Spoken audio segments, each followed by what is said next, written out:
Aku jelas-jelas adalah pengepul persik terbesar di seluruh area ini. Tapi aku justru tidak mau membeli persik dari desaku sendiri. Padahal buah-buah itu sudah hampir busuk di pohon. Kepala desa membawa orang untuk memohon kepadaku tapi aku tidak bergeming. Bahkan mereka menawarkannya secara gratis kepadaku. Aku tidak mau satupun. Itu karena aku telah terlahir kembali. Di kehidupanku yang sebelumnya demi membantu desa menjual persik yang tidak laku. Aku menggunakan semua sumber daya dan koneksiku. Dan mengeluarkan uang dari kantongku sendiri. Membayar uang muka sebesar 750.000. Akhirnya aku berhasil menjual semua persik sebelum busuk.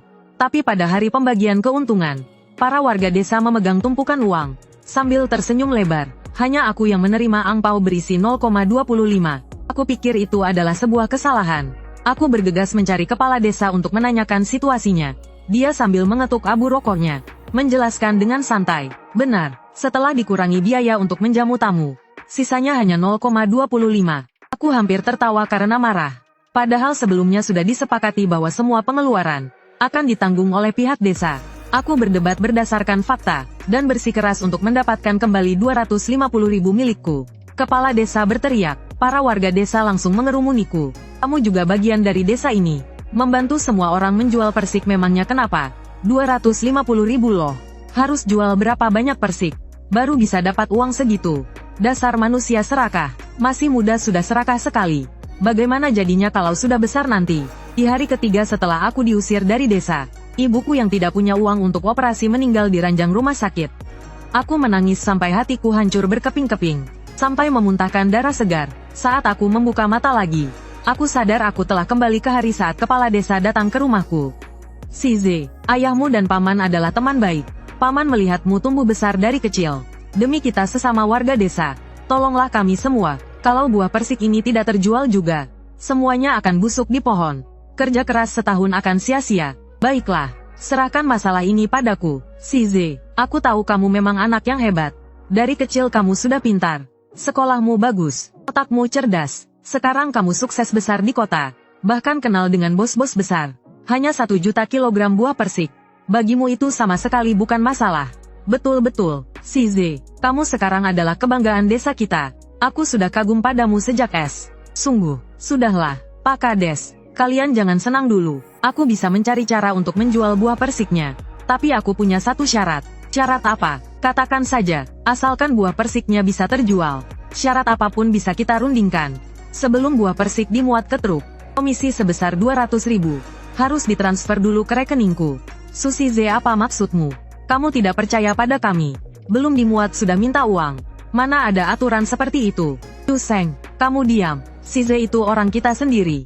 Mana mungkin dia menipu kita? Tidak masalah, Size. Oke, seperti katamu Paman Li, aku percaya padamu. Ucapan saja tidak ada buktinya. Kita harus membuat perjanjian. Aduh, buat apa ada perjanjian segala? Pamanmu ini buta huruf. Lagi pula ini membuat kita seperti orang asing. Aku Sulau mau sebagai kepala desa.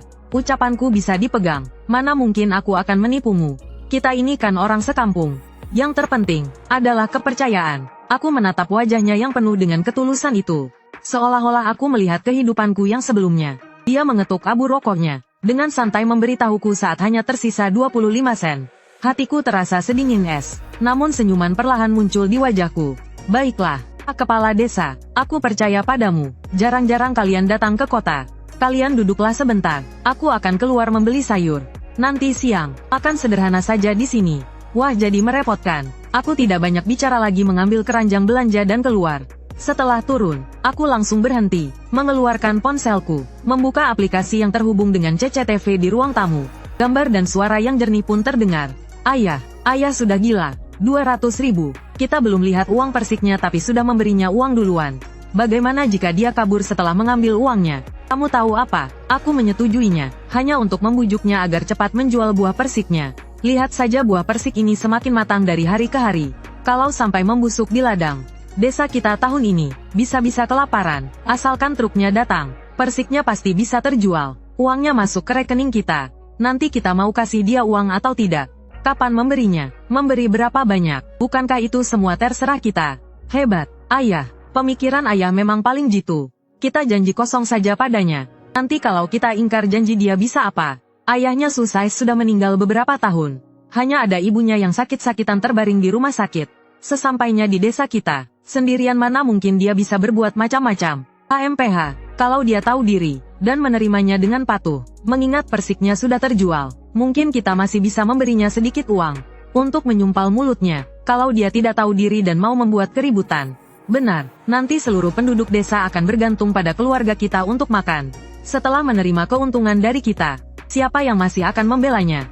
Mau dia bicara sampai mulut berbusa pun, tidak akan ada yang peduli padanya. Perjanjian, omong kosong, tanpa surat hitam di atas putih dan kep jari. Itu semua cuma omong kosong. Kalaupun sampai ke pengadilan, kita tidak takut padanya. Ayah dan anak itu saling berpandangan dan tersenyum. Senyuman itu penuh dengan kesombongan karena merasa pasti akan menang, dan kepuasan karena bisa mempermainkan nasib orang lain. Aku berdiri di luar tembok. Sinar matahari menyinari tubuhku, tapi aku tidak merasakan sedikit pun kehangatan. Mematikan alat pemantau, aku berjalan menuju pasar sayur.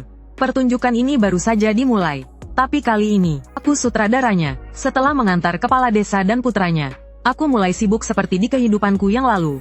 Keesokan harinya aku membawa klien ke desa untuk melihat buah persik. Sulao Mao sudah menunggu dari pagi di gerbang desa. Begitu melihat kami turun dari mobil, dia langsung menghampiri. "Size, kamu akhirnya datang juga. Ini pasti bos besar dari kota ya? Selamat datang, selamat datang. Bos datang jauh-jauh pasti lelah ya. Siang ini makan saja di rumah makan desaku. Akan sederhana saja, masakan desa yang otentik, ayam kampung, bebek kampung, sayuran segar, dijamin tidak akan bisa ditemui di kota. Tidak perlu repot-repot." "Yu Seng, aku sudah memesan restoran." "Size, kamu ini, jadi seperti orang lain begini kan? Rumah makan desa kami ini memang tidak sebanding dengan restoran besar di kota. Tapi bahan-bahannya segar, rasanya dijamin otentik. Ayolah Pak Bos, hargai kami sedikit. Terima kasih atas niat baiknya. Tapi Ze sudah mengaturnya, aku sebagai tamu ikut tuan rumah saja." Bibir Su Chu Seng bergerak seolah ingin mengatakan sesuatu lagi. Sulao Mao berdeham sekali di sampingnya. Dia pun terpaksa menelan kembali kata-katanya. Dengan kesal dia mundur ke samping. "Kalau si Ze sudah mengaturnya ya kita ikuti si Ze. Kalau begitu kita ikuti saja si Ze. Kita lihat buah persiknya dulu saja." Buah persik adalah urusan utamanya. Dia menuntun kami berjalan ke arah kebun persik. Saat melewati rumah makan desa milik Su Chu Seng, dari sudut mataku kulihat meja dan kursi di dalamnya sudah usang. Dapurnya berminyak. Di kehidupanku yang lalu disinilah aku mentraktir klien makan 2 kali. Kalau dihitung-hitung semua masakan desa itu harganya cuma 1000-an. Mereka bersikeras menetapkan biaya jamuan yang selangit sebesar 200.000 yuan. Proses pengecekan buah berjalan sangat lancar. Li Pen sangat puas dengan kualitas buah persiknya. Harganya juga sudah hampir disepakati. Niat awal pemesanan adalah 7.800.000 kati. Sulao Mao terus menemaninya di samping. Dalam setiap perkataannya dia terus menekankan kesulitan desa, dan sulitnya menjadi petani persik. Mencoba untuk mendapatkan simpati, sekaligus memberiku isyarat agar tidak terlalu perhitungan soal untung rugi pribadi. Siang harinya aku membawa Li Pen pergi ke sebuah restoran yang cukup bagus di kota. Sulao Mao dan Su Chu Seng juga ikut tanpa tahu malu. Selama makan Su Chu Seng tampak gelisah, melihat hidangan di atas meja. Beberapa kali ingin membuka mulut untuk membicarakan soal agrowisatanya, tapi selalu dihentikan oleh Sulao Mao dengan tatapan matanya. Sedangkan Sulao Mao tampak jauh lebih tenang. Dia terus bersulang untuk klien, sambil mengucapkan kata-kata terima kasih. Dia juga sangat ramah kepadaku, seolah-olah kami benar-benar paman dan keponakan yang sangat akrab. Setelah beberapa putaran minum, Sulao Mao yang sedikit mabuk merangkul bahuku. Suaranya tidak keras, tapi cukup untuk didengar oleh orang lain di meja itu. "Size, paman tahu paman tidak salah menilaimu. Kamu tenang saja, nanti saat buah persiknya dimuat ke truk, uangmu yang 200.000 itu akan paman berikan pertama kali kepadamu. Tidak akan ada keraguan sedikit pun." Dia mengatakannya dengan penuh keyakinan, terdengar tulus dan sungguh-sungguh. Jika bukan karena pengalamanku di kehidupan sebelumnya, jika aku tidak mendengar percakapan di rekaman pengawas itu, aku hampir saja mempercayainya. Aku mengangkat cangkir tehku dan menyesapnya, menyembunyikan senyum dingin di sudut bibirku. Kepala desa terlalu berlebihan. Ini semua sudah seharusnya aku lakukan. Aku tidak menanggapi pembicaraannya tentang imbalan. Sekilas keraguan muncul di mata Sulao Mao. Dia tampak sedikit terkejut dengan reaksiku yang tenang. Tapi dia dengan cepat tersenyum lagi, terus membujuk untuk minum. Sedangkan Su Chu Seng tidak bisa setenang itu. Sewaktu Li Dai pergi ke toilet, dia mendekat ke sampingku dan berbisik, sambil membawa aroma alkohol. "Size, hebat juga ya, kenal dengan bos sebesar itu. Tapi aku beritahu kamu, pada akhirnya kita tetap harus mengandalkan orang kita sendiri. Orang luar tidak bisa dipercaya." "Oh ya, maksudnya tidak bisa dipercaya bagaimana?" "Bukan apa-apa kok. Hanya mengingatkanmu saja, minum. Ayo minum. Selesai makan aku mengabaikan bujukan Su Laomao untuk tinggal lebih lama. Langsung pergi bersama Li Dai. Su Laomao berdiri di depan pintu restoran. Senyum yang terpasang di wajahnya. Langsung luntur begitu pintu mobil ditutup. Tatapan matanya menjadi dingin. Melalui kaca spion, aku bahkan melihat Su Chuseng meludah ke tanah. Sambil mengumpat pelan. 2 hari berikutnya aku tidak berhenti sedikit pun. Lalu membawa Wang Dai, seorang bos lain yang lebih kuat, untuk melihat buah persik. Proses negosiasinya berjalan sangat lancar. Semua sisa buah persiknya sudah dipesan habis. Tanggal pengiriman dan metode pembayaran juga sudah ditentukan. Su Laomao sangat senang. Dia datang lagi ke rumahku. Kali ini tangannya membawa 2 ekor induk ayam dan sekeranjang kecil telur ayam kampung. Katanya untuk suplemen ibuku. Size, kamu benar-benar penyelamat desa kita. Kali ini benar-benar berkat bantuanmu. Semua warga desa akan mengingat kebaikanmu. Kamu tenang saja, nanti pada hari pengiriman, paman pasti bisa mengumpulkan 200.000 yuan untukmu. Oh iya, ku dengar ibumu masih di rumah sakit. Aduh, penyakit itu tidak boleh ditunda-tunda. Lihatlah, paman hari ini kebetulan ada waktu luang. Bagaimana kalau aku pergi bersamamu ke rumah sakit untuk menjenguk ibumu, sekaligus mewakili seluruh desa untuk menyampaikan kepedulian kami. Melihat wajahnya yang munafik itu, aku tertawa dingin dalam hati. Di kehidupanku yang lalu aku berlutut memohon pada mereka. Tidak meminta imbalan 200.000 itu. Hanya meminta uang 50.000 yang aku talangi dikembalikan kepadaku. Agar ibuku punya uang untuk operasi. Saat itu Su Laomao hanya memasang ekspresi seolah tak bisa berbuat apa-apa. Sementara Su Chuseng dan beberapa warga desa mengelilingiku. Kata-kata mereka sampai sekarang menusuk hatiku seperti pisau. Su Sais, penyakit ibumu itu seperti lubang tanpa dasar. Membuang uang berapapun hanya akan sia-sia. Benar, lebih cepat mati lebih baik. Jangan menyeret kami semua untuk sial bersamamu. Siapa tahu uang 50.000 itu benar-benar kamu talangi. Jangan-jangan kamu sudah gila karena uang. Fitnah dan kutukan kejam itu. Bersama dengan mereka, gambaran saat mereka mengusirku dari desa seperti mengusir pengemis. Terlihat sangat jelas di benakku. Keserakahan dan kekejaman merekalah yang secara tidak langsung membunuh ibuku. Tidak perlu Pak Kades, ibu saya akan menjalani operasi minggu ini. Perlu istirahat total. Tidak bisa menerima tamu. Niat baik Anda saya terima. Baiklah. Kalau begitu setelah operasinya selesai, aku akan menjenguknya lagi. Kalau biaya pengobatan ibumu kurang, bilang saja pada paman. Desa akan berusaha semaksimal mungkin untuk membantumu mencari jalan keluar. Aku malas berbasa-basi lagi dengannya. Setelah mengucapkan beberapa patah kata aku mengantarnya ke pintu. Tak lama kemudian tibalah hari penyerahan barang. 20-an truk besar memadati jalan desa. Mesinnya menderu, debu beterbangan, buah persik dari setiap rumah sudah dikemas dengan baik. Tertata rapi di pinggir jalan. Wajah para warga desa dipenuhi senyuman yang telah lama dinantikan. Mereka berkumpul dalam kelompok-kelompok kecil, dengan gembira membahas pendapatan yang akan segera mereka terima. Seperti biasanya, persik dimuat ke truk. Setelah melewati jembatan timbang, pihak pembeli akan langsung melunasi pembayaran di tempat. Su Laomao berdiri di tempat yang paling mencolok di desa. Wajahnya berseri-seri, bersiap melambaikan tangan untuk memberi isyarat agar mulai memuat. Aku menghalanginya. Mana uangku yang 200.000 itu? Suaraku tidak keras, tapi seperti batu yang dilempar ke dalam wajan berisi minyak mendidih. Keributan di sekitar langsung hening sejenak. Senyuman di wajah Su Laomao membeku. Sambil menggosok-gosokkan tangan dia memasang senyum ramah khasnya. Sais, kamu ini, kenapa buru-buru? Bendahara desa sudah pergi ke bank pagi-pagi sekali. Sepertinya uangnya sudah dalam perjalanan. Sebentar lagi akan masuk ke rekening. Kita muat truknya dulu. Jangan buang-buang waktu para bos. Tidak bisa. Sebelumnya sudah kita sepakati. Tunggu uangnya masuk ke rekening baru muat truknya. Su Sais, apa maksudmu? Kamu sengaja cari gara-gara ya? Persiknya sudah dipetik. Truknya juga sudah datang. Kamu malah menghalangi dan tidak mengizinkan dimuat. Apa kamu sanggup menanggung kerugiannya? Warga desa di sekitar juga mulai resah. Suara bisik-bisik terdengar riuh. Tatapan mereka padaku menunjukkan ketidakpuasan dan kecemasan. Su Sais, kamu tidak boleh begini. Jual dulu persiknya baru kita bicarakan lagi. Benar, uangnya juga tidak akan lari kemana-mana. 200.000 itu belum masuk ke rekeningku. Jangan harap bisa muat barang. Para sopir senang bisa bersantai. Mereka semua mematikan mesin, turun dari truk dan bersandar di pintu. Ada yang merokok, ada yang mengobrol. Menonton drama desa ini dengan penuh minat. Su Chuseng melihatku tidak mau mengalah. Kemarahan yang ditahannya sudah tidak bisa dibendung lagi. Sambil menunjuk hidungku dia mulai memaki-maki. Su Sais, jangan tidak tahu diri. Memangnya kau ini siapa? Tanpa kau dunia ini tidak akan berhenti berputar. Pak Kades, Bapak bilang akuntannya ada di bank. Benar, Bank agribisnis sedang memproses uangnya sebentar lagi sampai. Kamu suruh saja mereka muat barang dulu. Mana mungkin kami kurang membayarmu. Aku mengangguk. Saat semua orang mengira aku akan menyerah, aku malah dengan santai mengeluarkan ponselku. Kalau begitu aku telepon temanku yang di bank untuk bertanya. Transfer antar bank sebesar 200.000. Kira-kira butuh berapa lama untuk masuk di jam segini? Untuk apa kau menelepon? Kau sengaja cari masalah ya? Tidak berani membiarkanku menelepon. Apa karena banknya belum buka? Atau kalian memang tidak menyuruh akuntan pergi? Suasana seketika menjadi hening. Banyak warga desa melihatku, lalu melihat wajah pucat pasi bapak dan anak kades itu. Tatapan mata mereka menunjukkan kecurigaan. Bacot kau, Susais. Sepertinya kau lebih suka cara kasar. Biar ku beritahu kau yang sebenarnya. Uangnya, tidak ada sepeser pun. Buah persik ini harus dimuat hari ini. Kau pikir kau ini siapa?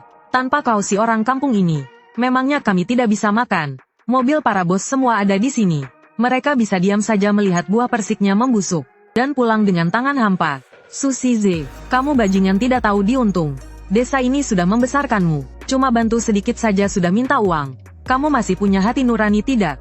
Semuanya lihat orang yang tidak tahu terima kasih ini. Demi uangnya sendiri, dia mau menghancurkan mata pencaharian kita semua satu desa. Dasar serakah, pergi dari desa kami, usir dia. Dihadapkan dengan tuduhan semua orang aku tidak berkata apa-apa. Sulao mau mengira aku takut. Dengan wajah sombong dia mengangkat dagunya.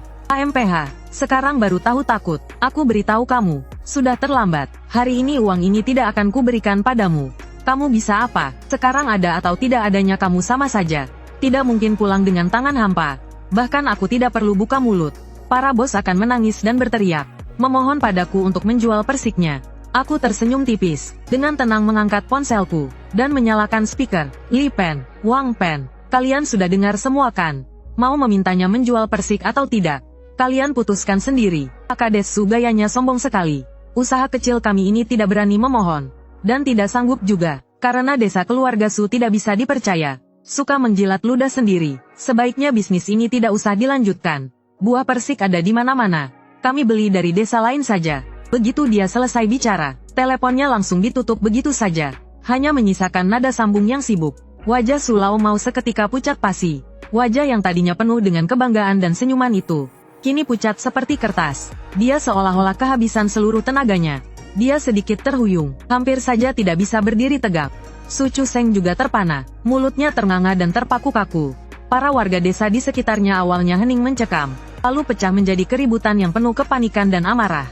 Uang yang sudah di depan mata akan segera lenyap. Pandangan mata mereka serentak tertuju pada Sulao Mau dan putranya.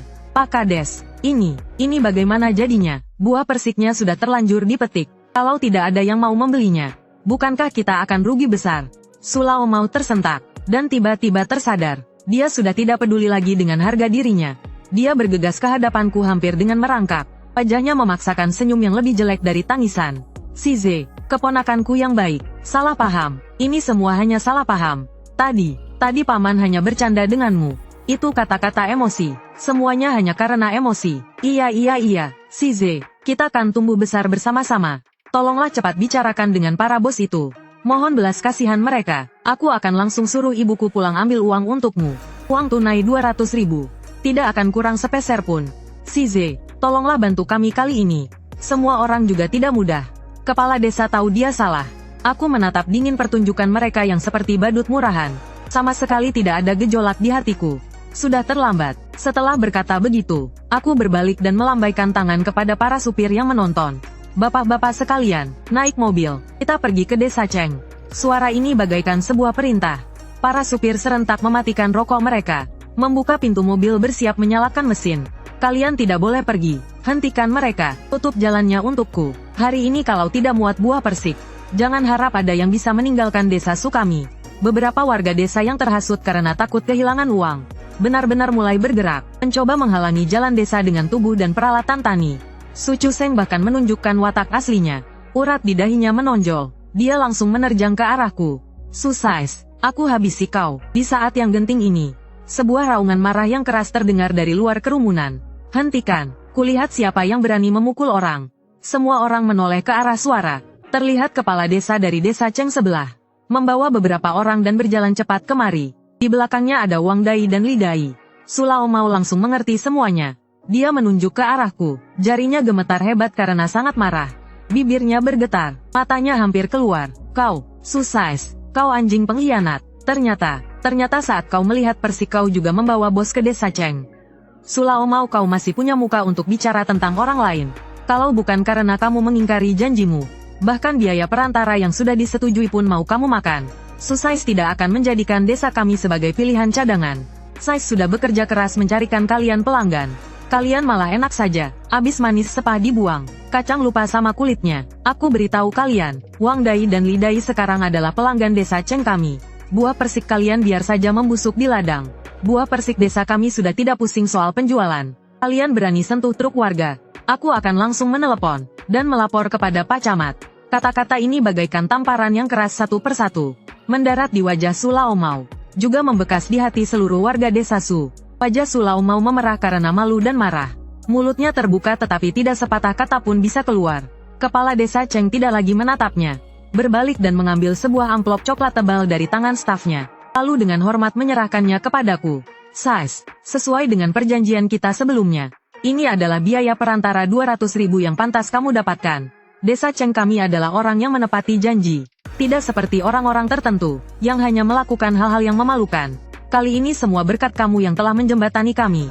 Seluruh desa kami berterima kasih padamu. Uang tunai yang berat itu kini ada di tanganku. Beratnya terasa begitu nyata, dibandingkan dengan angpau 25 sen dari kehidupanku yang lalu. Membentuk sebuah kontras yang sangat ironis. Aku tidak melihat Su Laomao dan Su Chuseng yang wajahnya pucat pasi. Juga tidak memedulikan warga desa Su yang ada di belakangku. Aku hanya mengangguk kepada kepala desa Cheng, Wang Dai dan Li Dai. Mari kita pergi. Su Laomao tiba-tiba melompat ke atas sebuah batu. Sambil mengayunkan kedua lengannya dia berteriak keras. Warga sekalian, kita tidak bisa diam lagi. Kalau buah persik ini tidak segera dijual semuanya akan membusuk. Apa kita semua mau kelaparan bersama satu desa? Mendengar hasutannya, para warga desa kembali menggenggam erat cangkul di tangan mereka. SS menghalangi jalan desa. Suasana kembali menegang. Aku berjalan maju dengan tenang dan memandang kerumunan yang gelisah. Para warga sekalian, aku ingin bertanya satu hal pada kalian. Su Laomao, berapa harga beli yang dia janjikan pada kalian? 2 yuan per setengah kilo. Cuma 2 yuan. Aku tertawa. Aku mengeluarkan sebuah kontrak dari tasku. Tapi harga beli yang diberikan oleh Wang Dai dan Li Dai adalah 3,5 yuan. Selisihnya 1,5 yuan. 2,5 juta kilo itu berarti 3 juta yuan. Uang ini, jangan-jangan semuanya masuk ke kantong kepala desa. Su Sais, kamu jangan bicara sembarangan. Apa aku bicara sembarangan atau tidak? Kalian lihat saja kontrak resmi ini dan kalian akan tahu. Selain itu, Li Dai dan Wang Dai juga bisa menjadi saksi. Lagi pula, aku sudah minta orang untuk memeriksanya. Selama 5 tahun terakhir, Su Laomao setiap tahun bermain curang dengan selisih harga, menggelapkan uang hasil penjualan persik kalian. Meskipun tidak separah tahun ini, tapi itu juga membuatnya untung besar. Semuanya jangan dengarkan omong kosongnya. Su Sais ini sedang mengadu domba. Dia dendam padaku karena tidak ku beri uang. Sengaja mengarang kebohongan untuk menjatuhkanku. Kau memfitnahku seenaknya dasar brengsek. Ada buktinya. Aku tidak panik. Aku mengeluarkan beberapa dokumen lagi dari tasku. Harga beli pasar 1,8 yuan. Kamu melaporkan ke warga 1,6 yuan. Tahun 2020. Harga beli pasar 2 yuan. Kamu laporkan 1,7 yuan. Tahun 2021. Harga beli pasar 1,9. Kamu kasih harga 1,4.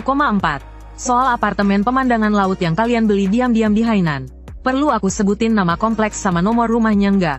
Lokasinya di kompleks Golden Coast Teluk Sanya. Su Chuseng seperti lehernya dicekik. Seketika langsung terdiam. Seorang warga yang kurus tinggi tiba-tiba maju. Dia salah satu dari sedikit orang di desa yang lulusan SMA. Suaranya bergetar. Tahun lalu aku kerja di Hainan. Aku pernah lihat Chuseng di sana. Yang dibilang Su Sais kayaknya benar. Pantesan, tahun lalu istrinya Pak Kades tiba-tiba beli mobil baru. Katanya dapat dari undian. Ternyata itu semua uang hasil kerja keras kita. Kemarahan menyebar seperti api. Para warga yang tadinya mengarahkan golok dan cangkul ke arahku, sekarang semuanya berbalik arah, mengepung bapak dan anak keluarga Su itu. Su Laomao, hari ini kamu harus jelaskan semuanya. Balikin duitnya. Balikin uang hasil jerih payah kami. Pantesan kamu ngotot banget mau jadi kades. Pakai acara ngusulin persik satu desa dijual bareng-bareng. Ternyata buat ngeruk keuntungan. Su Laomao didorong-dorong sampai sempoyongan. Su Chuseng mencoba melindungi bapaknya, tapi malah terdorong ke samping oleh kerumunan. Entah siapa yang mulai duluan. Sebuah pukulan mendarat di wajah Su Chuseng. Dia menjerit kesakitan. Darah langsung muncrat dari hidungnya. Hajar, hajar sampai mati dua orang berhati busuk ini. Uang sekolah anakku ditelan sama mereka. Tahun lalu ibuku sakit gak ada uang buat berobat. Itu semua gara-gara mereka menekan harga. Situasi benar-benar tidak terkendali. Kemarahan yang terpendam bertahun-tahun meledak pada saat itu. Para warga sudah mata gelap. Pukulan dan tendangan menghujaninya. Sulao Mau berjongkok di tanah sambil memeluk kepalanya. Bajunya robek, wajahnya bertambah beberapa goresan luka. Dia berteriak dengan suara serak. Jangan pukul lagi. Aku kembalikan uangnya, aku kembalikan semuanya pada kalian. Aku tidak lagi memedulikan drama mereka. Bersama kepala desa Cheng dan yang lainnya aku masuk ke mobil. Wang Pen menepuk bahuku. Nada bicaranya terdengar sedikit haru. Xiao Ze, sejujurnya, dulu waktu kamu bersikeras agar kita juga melihat buah persik di desa Chengjia, aku masih merasa itu tidak perlu. Sekarang aku baru mengerti. Rencana cadanganmu ini sangat cerdas. Saat pertama kali aku pergi ke desa Su, aku melihat tatapan mata Sulao Mau yang licik. Ditambah putranya yang berwajah angkuh. Aku tahu kalau ayah dan anak ini bukan orang baik. Dan faktanya terbukti. Memang benar begitu. Si Ze, kamu tenang saja. Kali ini kamu sudah sangat membantu desa Chengjia kami. Nanti kalau Sulao Mau berani macam-macam denganmu, kami seluruh desa tidak akan tinggal diam. Terima kasih semuanya. Aku mengangguk sedikit. Hanya menjawab singkat. Hatiku sama sekali tidak tergerak. Setelah terlahir kembali, semua ini sudah kuduga. Proses pembelian buah persik desa Chengjia berjalan sangat lancar. Harganya wajar. Penduduk desanya tulus dan bersahaja. Semua orang pun senang melihat senyum tulus di wajah penduduk desa Chengjia saat mereka menerima uang. Rasa frustrasi yang sudah lama terpendam di hatiku akhirnya sedikit mereda. Keesokan harinya aku membawa uang tunai 200.000 itu dan langsung pergi ke rumah sakit. Melunasi semua biaya yang dibutuhkan untuk operasi ibuku. Duduk di samping ranjang ibuku, melihat tubuhnya yang kurus, namun dengan wajah yang tersenyum lega, aku merasakan ketenangan yang sudah lama hilang. Pintu kamar diketuk. Saat kubuka, ternyata ada beberapa perwakilan warga desa Sujia. Pria jangkung kurus yang maju itu. Mata mereka penuh dengan rasa bersalah. Sais, kami datang hari ini untuk meminta maaf. Sebelumnya kami memang gegabah, termakan omongan busuk Sulao Mau. Jadi salah paham padamu. Kami sudah mengucapkan banyak hal yang menyakitkan kepadamu. Maaf, kami benar-benar minta maaf. Setelah kalian pergi kemarin, semua warga jadi marah besar. Lalu menghajar ayah dan anak berhati busuk itu sampai masuk rumah sakit. Kami juga langsung pergi ke kantor desa malam itu juga untuk melapor. Membongkar semua kebusukan mereka. Aku duduk di kursi, mendengarkan dengan dingin. Tidak bicara sepatah kata pun. Penyesalan dan pembuktian diri mereka ini terdengar hampa bagiku.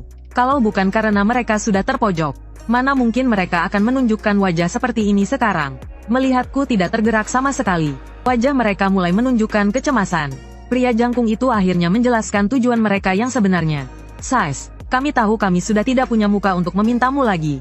Tapi buah persiknya sudah dipetik semua. Kalau tidak segera dijual, semuanya akan benar-benar membusuk di rumah. Itu adalah harapan seluruh warga desa selama setahun. Kumohon, demi kita sesama warga desa, tolonglah kami sekali lagi. Aku mohon padamu. Iya benar, Sais, tolonglah kami. Yang lain pun ikut menimpali. Hampir saja mereka berlutut. Aku tetap diam. Saat itu salah seorang dari mereka menoleh pada ibu di ranjang. Seolah menemukan secercah harapan. Dia maju beberapa langkah. Bibi tolonglah bicara untuk kami. Kami tahu kami salah. Tapi anak-anak kami menunggu uang sekolah. Orang tua kami menunggu untuk membeli obat. Ibuku duduk bersandar di kepala ranjang. Dia menatapku, lalu menatap para warga yang panik itu. Dia menghela napas pelan. Dia adalah wanita yang cerdas. Dari perkataanku yang singkat sebelumnya dan situasi saat ini, dia sudah bisa menebak apa yang terjadi. Para tetangga, anakku sudah dewasa. Urusannya biar dia yang putuskan sendiri. Aku ini orang sakit tidak bisa ikut campur. Harapan terakhir mereka benar-benar hancur. Wajah para perwakilan warga itu menjadi pucat pasi. Mematung di tempat. Serba salah. Aku menatap mereka. Akhirnya aku pun angkat bicara.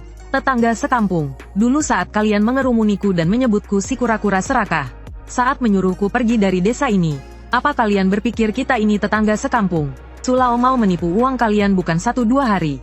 Apa kalian benar-benar tidak menyadarinya sedikit pun? Hanya saja kalian merasa itu bukan urusan kalian. Atau kalian marah tapi tak berani bersuara. Sekarang setelah kalian terdesak, kerugian akan menimpa diri kalian sendiri. Baru kalian teringat untuk mencari aku, tetangga kalian ini. Setiap pertanyaanku membuat mereka semakin menundukkan kepala. Semuanya sudah berlalu. Operasi ibu berjalan sangat sukses. Setelah dirawat dan beristirahat di rumah sakit selama beberapa waktu, Aku menjemputnya pulang dari rumah sakit. Baru saja mendudukkan ibu di dalam mobil. Ponselku pun berdering. Telepon dari kepala desa Cheng. Suaranya terdengar sedikit gembira. Sais, ada kabar baik. Vonis untuk Su Laomao dan putranya sudah keluar. Mereka dihukum atas berbagai kejahatan. Su Laomao divonis 77 tahun. Su Chuseng divonis 76 tahun. Dana yang mereka korupsi itu, semua yang bisa ditarik kembali sudah disita. Pihak kabupaten sudah mengumumkan masalah ini. Anggap saja sebagai peringatan keras untuk yang lain. Investasi mereka di kota, juga rumah dengan pemandangan laut di sana itu, semuanya disita oleh negara. Aku mendengarkan dengan tenang. Hatiku tenang tanpa gejolak. Hasil ini sudah kuduga sejak awal. Keadilan langit itu nyata. Karma tidak pernah salah alamat. Mengenai buah persik di desa keluarga Su itu. Setelah dipetik tidak bisa disimpan lama. Pada akhirnya benar-benar tidak ada cara lain. Hanya bisa dijual dengan harga sangat murah. Semuanya dijual ke pabrik jus. Sekadar cukup untuk mengembalikan sedikit uang pupuk saja. Aku mengerti model. Terima kasih Paman Cheng sudah memberitahu. Kebangkitan dan kejatuhan desa keluarga Su. Sejak saat ayah dan anak itu memilih keserakahan dan pengkhianatan. Sudah ditakdirkan. Setelah ibu keluar dari rumah sakit, beban di pundakku seakan langsung terasa ringan. Hidup kembali seperti semula. Namun jalan hidupku sudah sangat berbeda. Berkat apresiasi dan bantuan dari Wang Dai dan Li Dai, aku menggunakan koneksi dan sumber daya yang telah aku kumpulkan sebelumnya, mendirikan sebuah perusahaan e-commerce produk pertanian. Aku sangat memahami bahwa kejujuran adalah yang utama. Perusahaan mulai dari pemilihan produk hingga penjualan. Setiap tahapnya dikontrol dengan ketat. Reputasinya perlahan terbangun. Ditambah lagi dengan tren e-commerce yang mendukung pertanian. Bisnisnya menjadi semakin besar. Tidak hanya menjual produk khas lokal, tetapi juga memperluas bisnis ke produk pertanian berkualitas dari seluruh negeri. Hanya dalam beberapa tahun, perusahaan yang awalnya hanya 3 atau 5 orang, berkembang menjadi tim dengan lebih dari 100 orang, juga menjadi cukup terkenal di industrinya. Aku berdiri di depan jendela kaca yang besar. Di hadapanku adalah masa depan indah yang hanya menjadi milikku.